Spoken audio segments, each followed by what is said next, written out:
My daughter-in-law stole my granddaughter and called me a pig, not knowing I just bought her father's company. I'm holding my first grandbaby over that baptismal font, white gown glowing like fresh mercy, when my son's wife looks me dead in my eyes in front of God and 300 people and screams, "You filthy pig, get your broke country hands off my child before you ruin her like you ruined everything else." And the church goes dead silent, because none of them know I bought her daddy's company last night. The holy water drips off baby Naomi's lace hem, each drop making a sound like a hammer against marble in that silence. My hands, steady during 3-hour board meetings, steady when I buried my husband 6 years ago, start to tremble. Not from Latrice's words. From the way her saliva hits my cheek when she says pig, the way her acrylic nails brush the baby's arm as she yanks her back, the way 300 pairs of eyes at St. Paul of the Cross Catholic College Park watch a grandmother lose her granddaughter in 3 seconds flat. Pastor Denise Ogletree freezes mid-blessing, her hands still forming the sign of the cross over air that suddenly feels thick enough to drown in. Malcolm stands 3 feet away, his face the color of wet cement, his mouth opening and closing like a fish that doesn't understand the bowl just cracked. Latrice's mother starts fanning herself with the baptism program, making that tisk-tsk sound that means she's already planning the Facebook Live response. But then Malcolm moves, not toward Latrice but toward me. His hand reaches for my elbow, a protective gesture he learned from his father.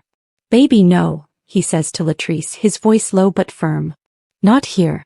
Not like this." For a split second I see my son. The boy who once cried when he saw a bird with a broken wing. The man who called me every Sunday during his first year at Morehouse, terrified he'd disappoint us.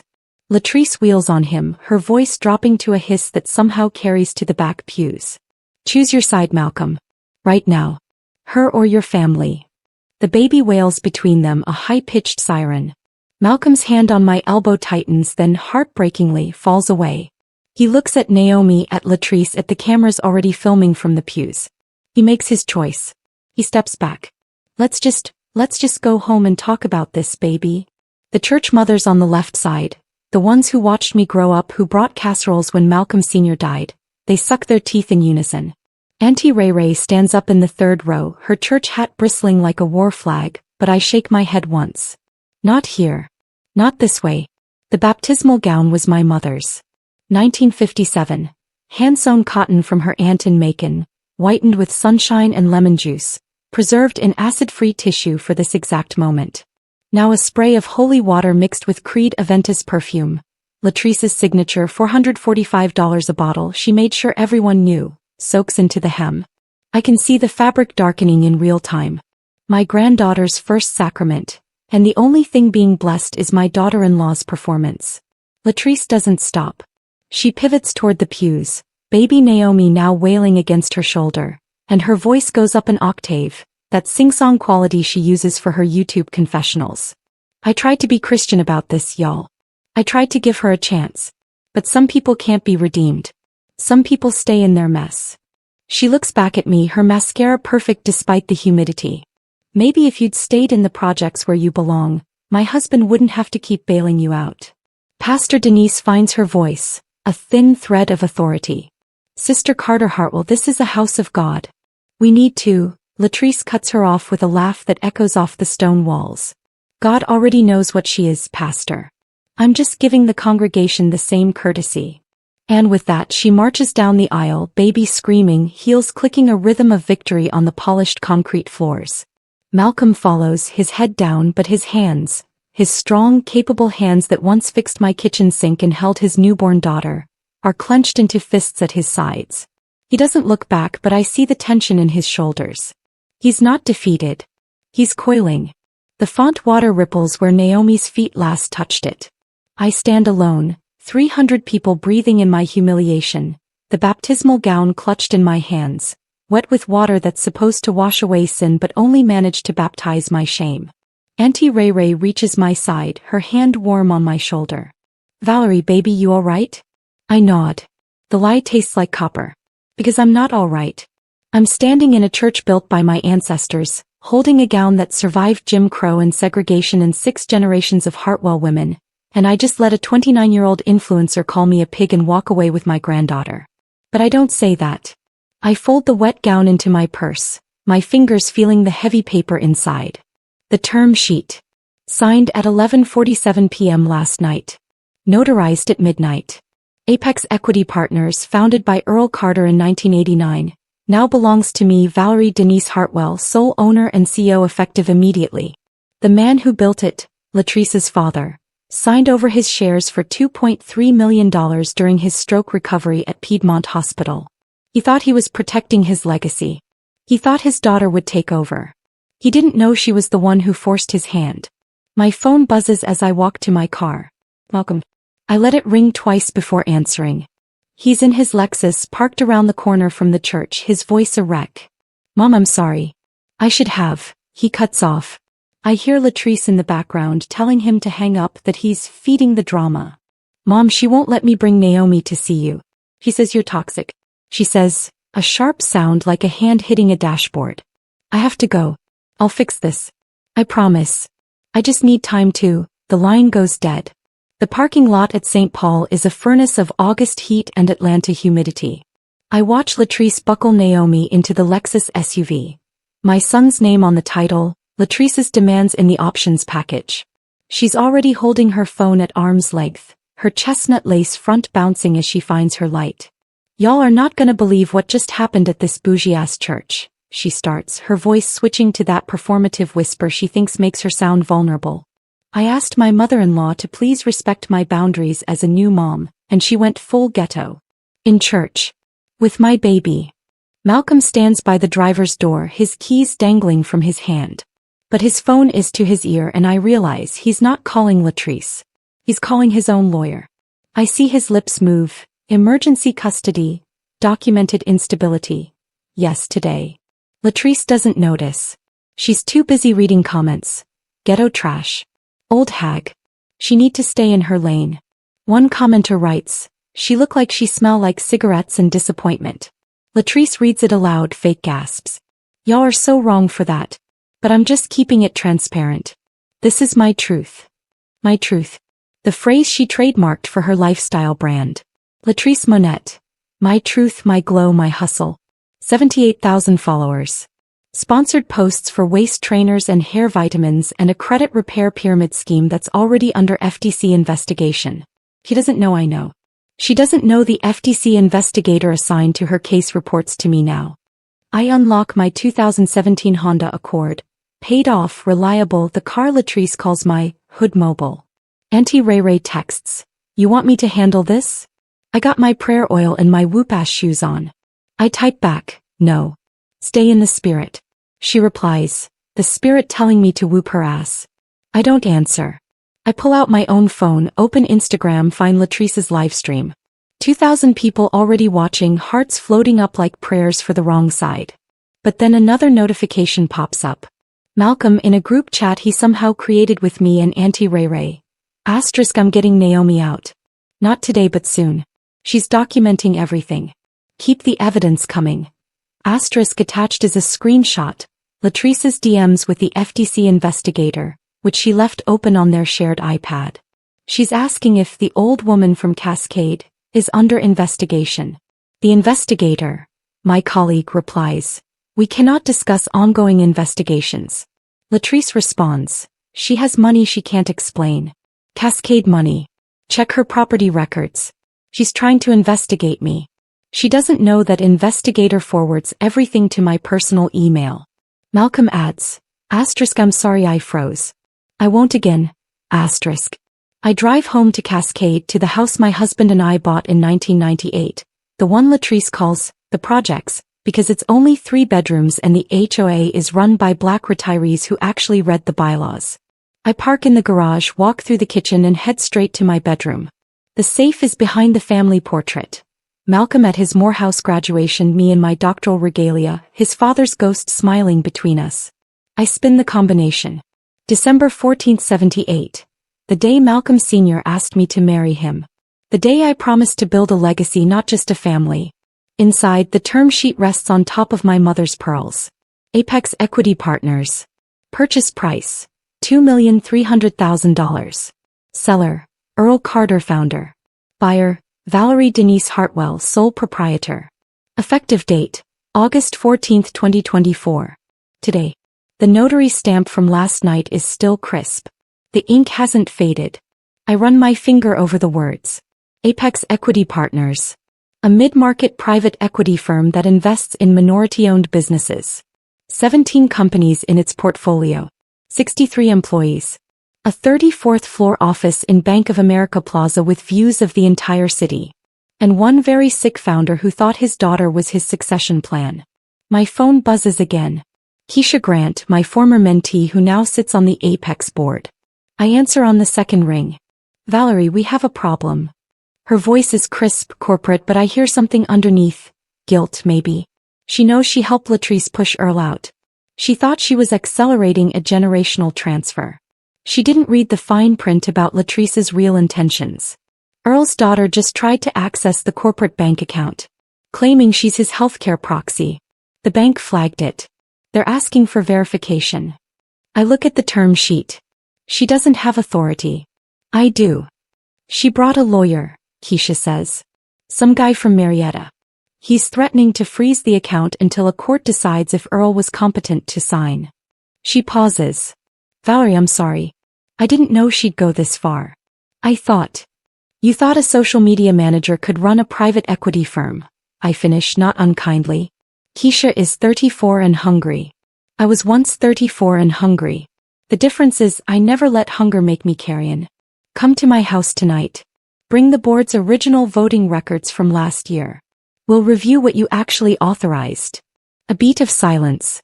You're not going to fire me? Not yet, I say. But you're going to help me fix this. The drive to Piedmont Hospital is quieter than I expect. Earl Carter is in room 847, his door propped open. He looks smaller than I remember, the stroke having shaved 30 pounds and most of the left side of his body. But his eyes are clear. He sees me and starts to cry. Valerie, I'm sorry. I'm so sorry. I didn't know she'd do this. Auntie Ray Ray is already there, holding his good hand. She called him last night after the church incident, using the old Black Atlanta network. Her cousin's daughter is his night nurse. Earl, baby, we know, she says. That's why we're here. But we need you to tell us everything. From the beginning. He does. The story spills out in halting sentences, his right hand trembling. Latrice visited him 3 days after his stroke while he was still in the ICU. She brought a stack of papers, said it was insurance forms, said he needed to sign so she could pay his bills. He was on morphine, his vision blurred, his trust absolute. She guided his hand. Later she visited again with Keisha. They talked about legacy planning. About leveraging assets. About protecting the brand. He thought they meant his brand. They meant hers. By the time he transferred to rehab, he understood what he'd signed. He called Keisha, tried to revoke it. She told him it was irrevocable. He called Latrice, begged her to return the shares. She told him it was for the family, for Naomi's future. She posted that photo of herself at Apex's office, sitting in his chair. The post got 12,000 likes. Earl got a bedsore from lying awake all night, wondering where he went wrong. I show him the pawnshop receipt for the herringbone chain. His face crumbles. My father gave me that. 1972, he saved for 2 years. He touches the paper like it's a wound. She sold it. She sold it, Auntie Ray Ray confirms. For a Gucci belt and a weekend in Miami. Earl looks at me. What do we do? I pull out 2 documents. One is a referral for elder financial abuse, pre-filled with Latrice's name and the evidence I've compiled. The other is a revised agreement, offering him a 10% stake and an advisory role, effective immediately. Option 1, I say, we go to the police. She faces charges. You get your company back, but your daughter goes to court. Option 2, you sign this, stay on as my advisor, and we handle this as a family matter. Internal correction, not public destruction. He stares at the forms. Why are you giving me a choice? Because, I say, you're still her father. And I'm still Malcolm's mother. And somewhere in this mess, there's a baby who needs her grandparents to not destroy each other. He signs the revised agreement. His hand shakes, but the signature is clear. Earl R. Carter, founder. I sign below. Valerie D. Hartwellsio. Auntie Ray Ray signs as witness. We dated August 15, 2024. 2 days after the baptism. 1 day after Latrice's conference room ambush. The next move is Latrice's. She makes it that night in a new Instagram live from the W Hotel Buckhead. She's wearing a silk robe, hair done, makeup flawless. Naomi sleeps in a portable crib behind her. "I need to be transparent with y'all," she says, her voice that fake whisper. "My husband's family is trying to steal my father's legacy. They're trying to take my baby. They're trying to silence me. But I won't be silenced. I have receipts. I have proof. I have." She holds up a document, waving it at the camera. It's the forged medical POA. This woman, Valerie Hartwell, manipulated my sick father into signing away his life's work.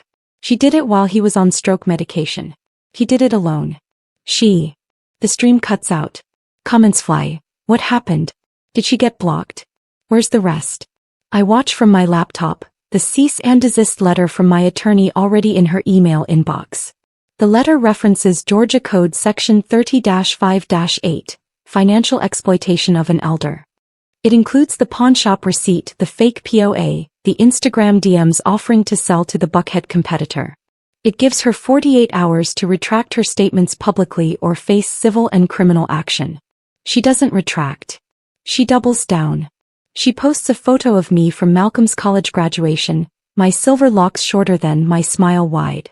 She captions it, "This is the face of jealousy. This is what it looks like when a woman can't handle seeing her son choose a real woman. This is the woman who stole from my father. #Justice for Earl, #Protect Black Fathers." The post goes viral. Black Twitter picks it up. People who don't know me call me a bully. People who don't know Latrice send her donations through Cash App. She makes $8,400 in 3 hours. The pressure builds. My phone rings non-stop. Auntie Ray Ray's church group wants to pray over me. My neighbors in Cascade want to know if it's true. The board at Apex, my board now, wants to know if this will impact operations. I tell them the truth. It will. But not the way she thinks. I call a press conference. For August 17, 10 a.m. at the Apex office. I invite every local outlet, AJC, WSB, Fox 5, CBS 46. I invite Latrice. I invite Malcolm. I invite Earl, who's being discharged from Piedmont that morning, his recovery now a public spectacle he never wanted. That night Malcolm shows up at my door. No warning. He's still wearing his church clothes, his tie loosened, his face drawn. "Mom, I need to show you something." He pulls out his phone. A video. Shot from inside their Alpharetta McMansion, time-stamped 3 hours ago. Latrice in the nursery rocking Naomi, but her voice is different. No performance. Just tired. Defeated. "Your daddy's too weak," she whispers to the baby. "Your grandma thinks she's better than me. But I'm going to make sure you never want for anything. Even if I have to burn it all down." She kisses Naomi's forehead. "Even if they hate me, at least you'll have security." Malcolm's hand trembles as he shows me. She thinks we're going to end up back in Clayco Projects. She thinks if she doesn't get that company money, we'll lose everything. He's terrified, Mom. Stupid and terrified. I look at my son, really look at him. He's not the boy who stepped back in the church. He's a man caught between two women who both think they're protecting him. "You can't fix her fear with capitulation," I say. "I know," he says. "That's why I'm here." What do? I pull out a folder. Inside are the photos Latrice posted of herself at Apex's office, the ones with #BlackGirlSue. I show him the timeline. She posted them 7 days before Earl signed the sale to me. She was already claiming ownership before she had the right. "Your father-in-law saw those posts. That's why he called me." Malcolm's jaw tightens. "She lied to me. Said Daddy gave her permission to preview the role." He looks at the nursery video again, at his wife's raw fear. "She's not evil, Mom. She's broken. She grew up watching her mom work 3 jobs after her dad left. She thinks money is the only armor. Money without integrity is just expensive chains," I say. "You can't save her from herself. But you can save Naomi from learning that lesson the hard way."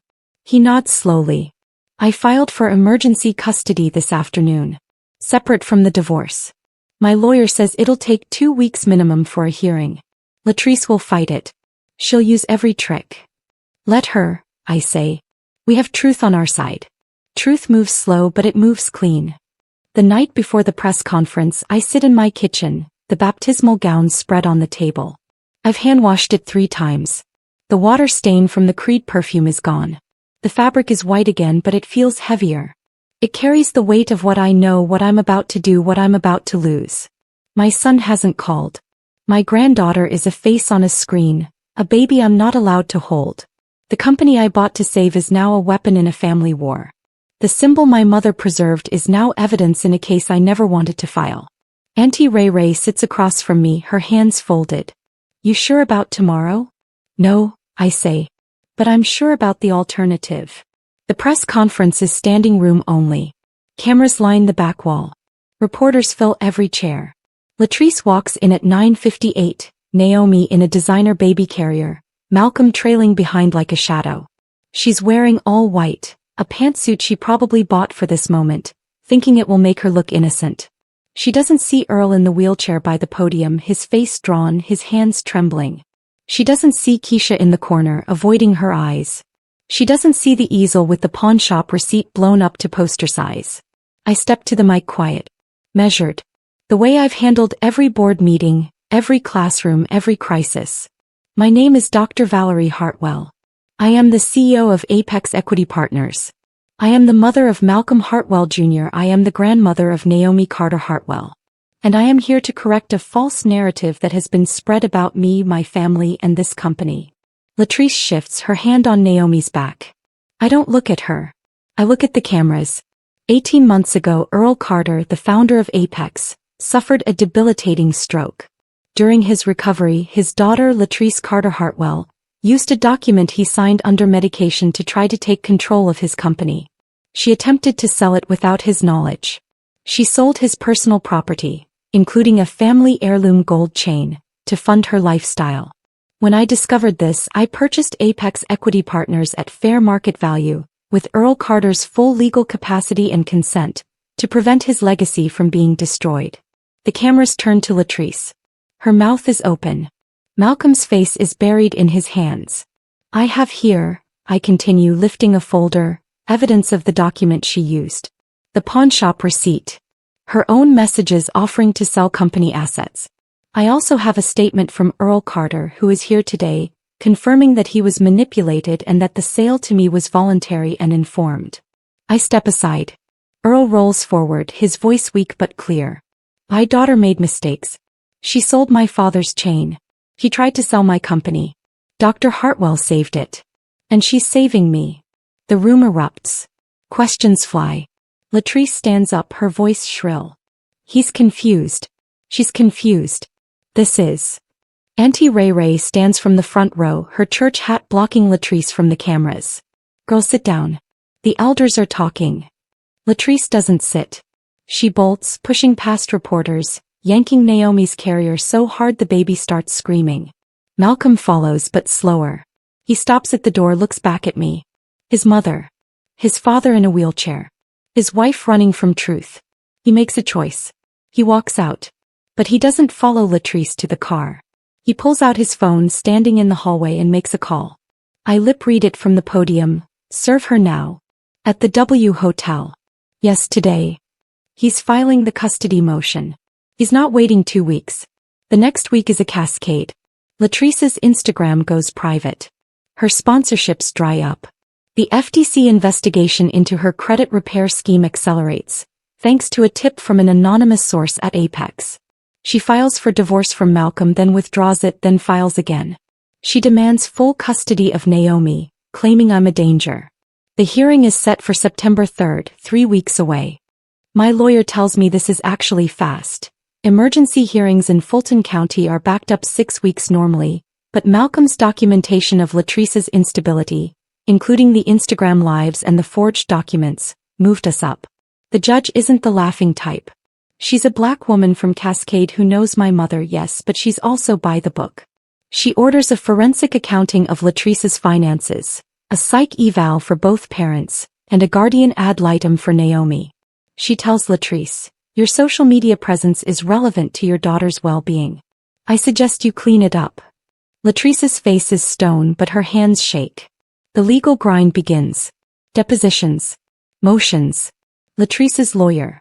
A better one now, paid for by her dwindling influencer income, files a countersuit claiming I unduly influenced Earl. They request a competency evaluation for him. The court grants it, but it's scheduled for October, 6 weeks out. The system moves slow, but it moves clean. Earl moves into my guest house, his physical therapy scheduled 3 days a week. He's quiet, broken, rebuilding. We don't talk about Latrice. We talk about Apex. About portfolio companies. About the gold chain he wants to buy back from the pawn shop in Norcross.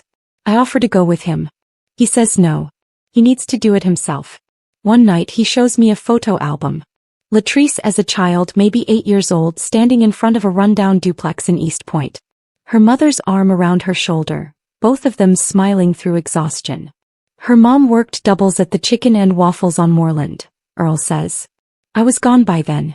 Running with the wrong crowd. Latrice learned early that money meant safety. That visibility meant protection. She thinks this is the only way. Fear doesn't excuse theft, I say. No, he agrees. But it explains the armor. Malcolm shows up on a Sunday. The baptismal gown is on the table, folded, white, waiting. Mom, she's saying she's going to write a book. A tell-all.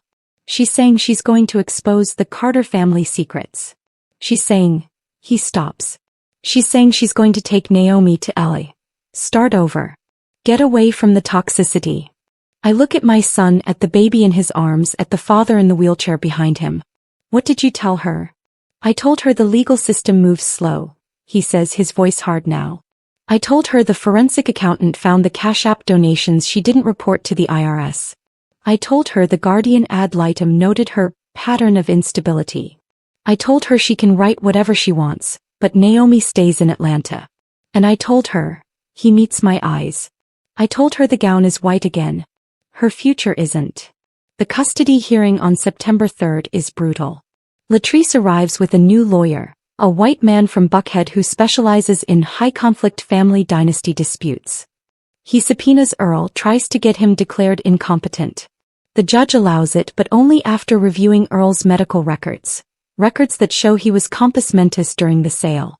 The Buckhead lawyer tries to subpoena me, claiming I'm interfering with parental rights. My lawyer objects, citing lack of relevance. The judge sustains. The system is working, but it's a slow, grinding machine. Latrice takes the stand. For the first time I see her without the armor. Her lace front is slightly crooked. Her foundation cakes in the courtroom's harsh light. The guardian ad litem asks about the Instagram posts.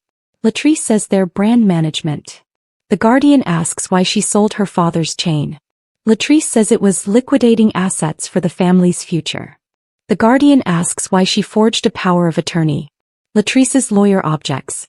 The judge overrules. Answer the question. Latrice looks at Malcolm sitting with Naomi in the front row. I was scared, she says, and for the first time her voice is raw. No performance. We were drowning in that Alpharetta house. The mortgage was adjustable. The car notes were killing us. Malcolm's salary at the nonprofit doesn't cover. She cuts off, realizing she's admitting financial instability. I thought if I could just get the company I could fix everything. I could make us safe. By selling your father's legacy? The guardian asks. He was going to die anyway, she whispers. The courtroom goes silent. Even her Buckhead lawyer winces. The judge leans forward. Ms. Carter Hartwell, you just admitted to financial desperation and speculative inheritance. I'm awarding temporary primary custody to Mr. Hartwell, effective immediately. You will have supervised visitation twice weekly. You will complete a financial management course and a parenting class. You will cease all social media activity referencing this child or this case. Do you understand? Latrice nods, tears streaming. She looks at Naomi, reaching out. Malcolm turns the baby's carrier away gently. Not cruel. Just final. The bailiff hands Latrice the order. She signs it, her hand shaking so hard the signature is barely legible. The private baptism is rescheduled for September 15th at St. Paul's smaller chapel. No cameras. No influencers. No Latrice. Just Malcolm, Earl in his wheelchair, Auntie Ray Ray, Pastor Denise and me. Naomi wears the gown.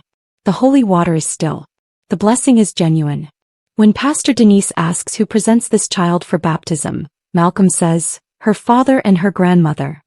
Not her mother. The absence is a wound, but it's clean. After, in the NICU hallway where Naomi was born 2 months early, Earl pulls out a folder. I want you to have this. It's not much. But it's what I have left. Inside are his remaining shares. 10% of Apex. Signed over to me effective immediately. You saved it, he says. You saved me. This is what family does. I hold the folder, the baptismal gown in my other hand. White again. Clean again.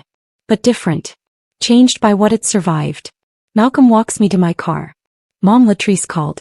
She's staying in LA for now. She says she'll sign over full custody if we cover her moving expenses and she gets one final, supervised goodbye with Naomi. She says, he swallows. She says she's going to therapy. He says she knows she messed up. She says, he looks at the baby sleeping in the carrier.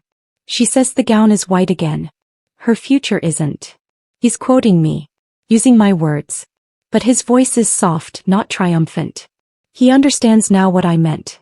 Redemption is possible, but it's earned, not given. And some stains don't wash out. The legal battles continue.